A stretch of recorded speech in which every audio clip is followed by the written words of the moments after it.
As well as a professional military education career field. Please give a warm welcome our guest speaker for this evening, the First Sergeant for the 59th Division Group, Master Sergeant Jason Pitts.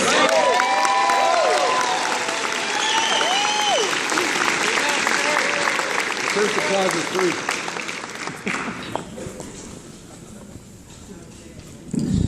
Some of y'all should have kept your mustaches. Say that right now. Thank you, Sergeant Heinholz. And let's give another round of applause to Senior Airman Brittany Bailey. That was an outstanding performance.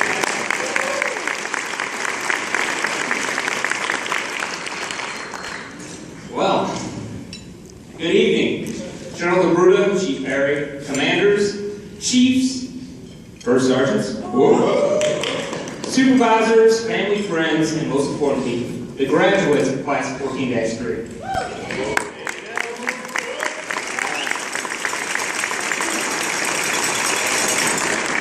First of all, I can't believe they let the former maintainer stand up there and speak. Given the colorful language we're known for, Master Sergeant Chacon already said they had to run the tab, so they're just going to ding their glass if I say something wrong. So I'll try to stay away from that. He wants to keep his job. I want to keep mine. So anyway, being here reminds me of my ALS experience. In my commandant had the great idea of putting my ALS class up in Langley, Virginia, in two parades: the Yorktown Parade and the Virginia Beach Veterans Day Parade. So we practiced every day after class, marching in circles around the ALS campus. March straight, column right, march straight, column right, march straight, column. We were ready. Showed up on a Saturday for the Yorktown Day Parade, service dress, looking sharp. Actually felt pretty good about myself. I looked pretty good. And we were ready to do this march. The key is the instructor who was marching us, he had been standing to the side during practice. He's like, during the parade, they're going to make me march out front. No big deal. He marches out front. We start going along. Everything's going great. Except for he was literally marching to the beat of his own drummer. And when he called up 2, 3, 4, his hub was on R2. And you know what happened? Up, 2, 3, 4.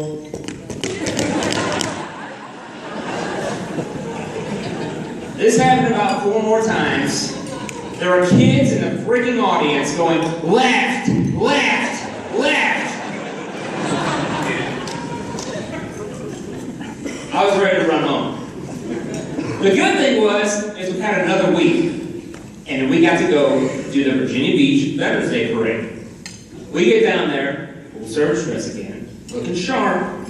We're ready to go, ready for redemption after the massacre at Yorktown. The instructor's like, hey, I'm not marching in front of you guys today, I'm marching out front. Man, we look good. Standing tall, marching proud. We get to the end of the parade route. Guess what we have to do? What do we practice? Column right, column right. We had to go left.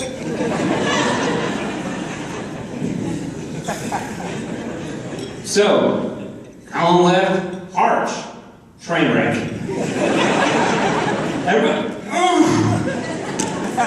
the force of everybody trying to go left, we ran up on top of each other. The entire VFW is standing there with their hats on going, get it together, Air Force!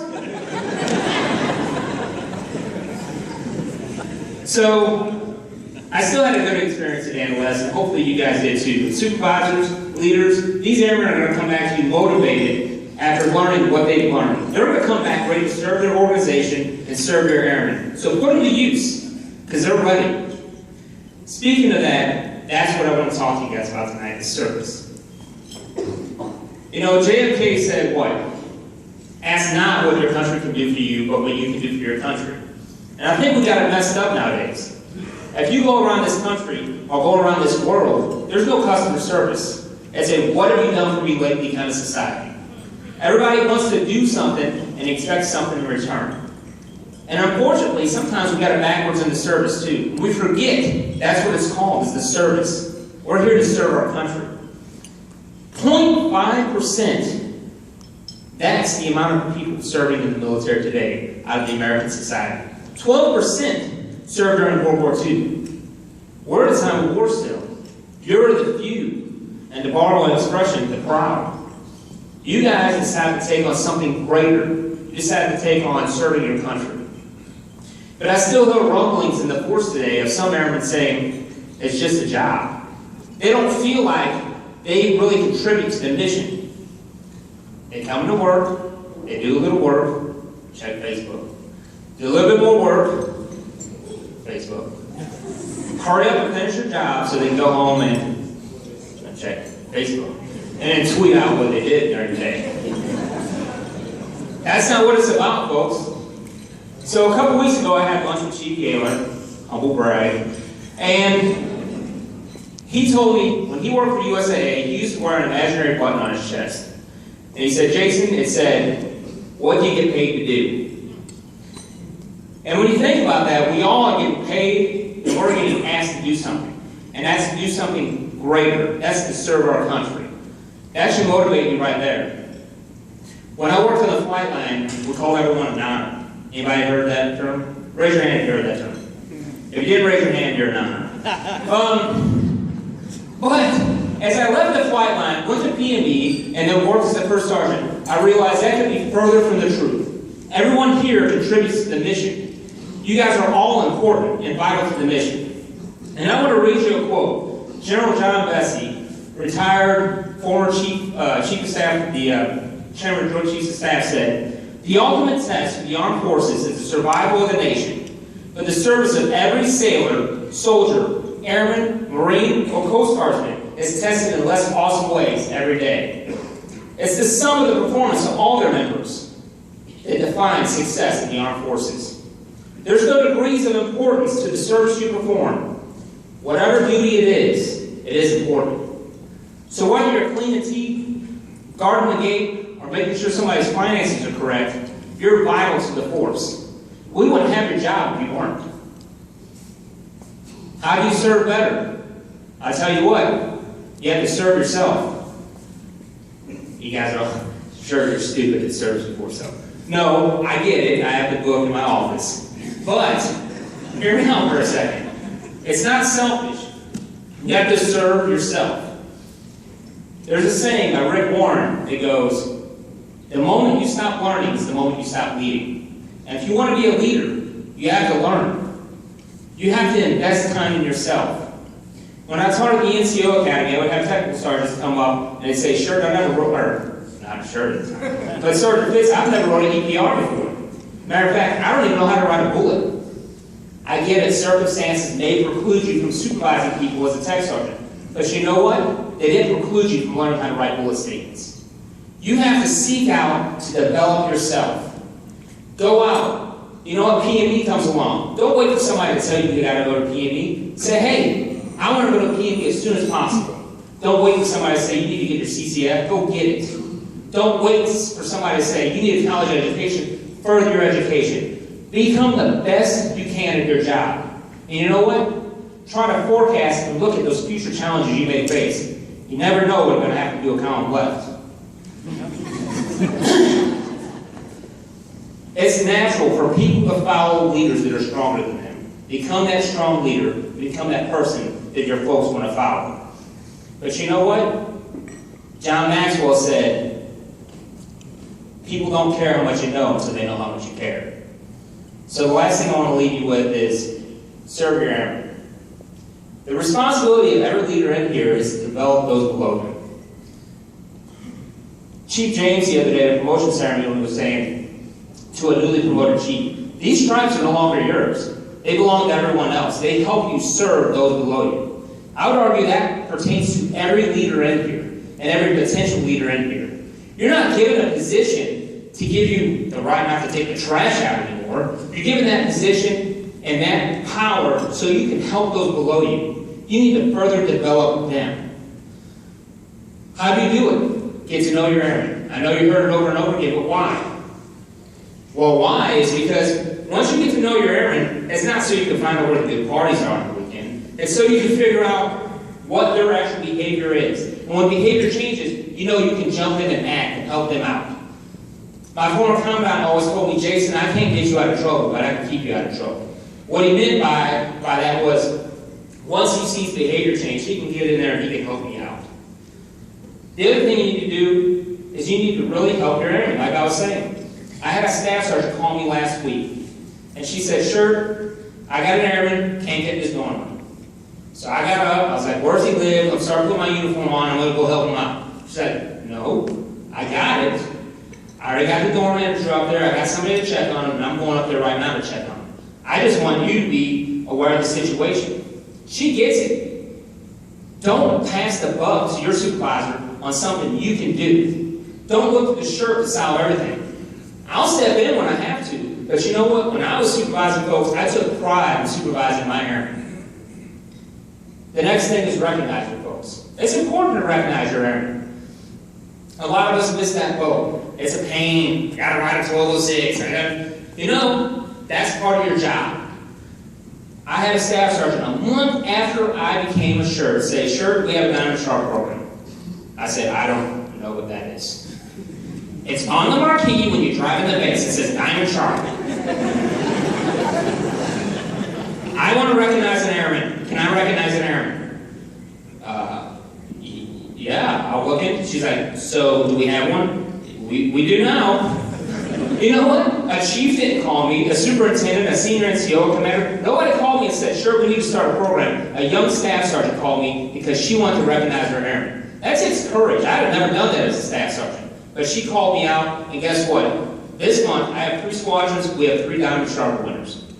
So, you have to recognize your folks. The next thing is make sure you're giving them feedback. Not 3 times a year, every day. Your people deserve to know when they're doing something right, and they deserve to know when they're doing something wrong. I don't want to see you walking down the hallway going, "This guy sucks." Because I'm going to ask you, what are you doing about it? And we're going to have a conversation, what you're doing about it. Because it's your responsibility to develop your airmen. And part of that is giving them feedback. And part of that feedback is discipline. Discipline's not a bad word. Discipline's training. Discipline is getting them to do the right thing and putting them back on track. It's not about you, it's about getting them back on track. Lastly, we talked about this morning, the First Sergeant Council, but feedback, not feedback, but empowering your airmen. They are smart, believe it or not. Your airmen know what they're doing. Once you train them to do a task, give them some rope, let them do it. They're never going to develop if you're there looking over their shoulder every day, because they're going to expect you to help them out. Let them have some rope. Let them fail every once in a while. They'll learn from it. So, I want to wrap this up with this story, and I know some of you are looking at your watches. Stop, I'm on the stage, and you're not. So. A little over a week ago today, I should say celebrated, it marked the 20th anniversary of a very turbulent time in my career. March 23rd, 1994, I was on the flight line at Pope Air Force Base in North Carolina. I was loading BU-33s, little practice bombs, to go bomb absolutely nothing but maybe some anthills on empty range. Just a job. And while I was loading, we heard a bang. We stood up, turned around, we saw a C-130, 2 parachutes, and an F-16 hurtling towards us at over 300 miles an hour.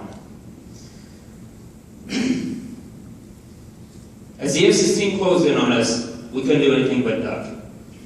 It cleared our heads by a mere 25 feet. It bounced on the pavement on the aircraft below us and hit a C-141 that they had just finished refueling.